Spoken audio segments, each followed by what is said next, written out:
आणि आम्ही बस्तोड्या रावतात आणि आयज ही पालखी आसा ती आमची सत्पुरुष बांदेश्वर तळ्याचो बांद बस्तोडा ही जी पालखी आसा वर्षाच्या पद्धती प्रमाणे आयज जो देवाचो आमचो वाढदिवस त्या प्रितार्थ आयज आमी पालखी गांवांत भोंवयता आणि सहकुटुंब सहपरिवार म्हणटा तशें सगळे जी भायर चेडवां लग्न करून दिल्ली आसा ती पासून ह्या पालखेक हजर जातात। तशेंच फाल्यां आमची जोडव्यांचो कार्यक्रम तशेंच नाटकां आसा एक 3-4 नाटकां आसा त्या नाटकांत कार्यक्रम सभा मंडपान नाटकां जातात ती बहुसंख्येन आमचो लोक हांगासर जमा जातात।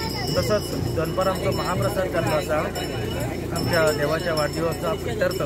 आता आमी या फूल गांवांत बस्तोड्या गांवांत फूल पालखी भोवन सकाळी आमकां जवळ जवळ 9 ते 10 सकाळच्या आमी मंदिरांत पावतले। सगळ्यांचे बहुसंख्येन हांगासर वयर खूबशी गर्दी आसा, अलोट गर्दी आसा। तशेंच आमचे बारीक बारीक माणकुली भुरगीं आसात, तशीच जाणटी नेटी आसा ती बहुसंख्येन आमच्या बरोबर हांगासर पालखेक येता। तशेंच आमकां आयज आमी दाम्पत्य आसा यजमानपद आमकांय सुद्दां लाभलेलें आसा तेन्ना आमी देवाचो आशिर्वादान आमकां ते एक कृपा तुमची कशी आमकां लाभलेली आसा। ओके, थँक्यू, देव बरें।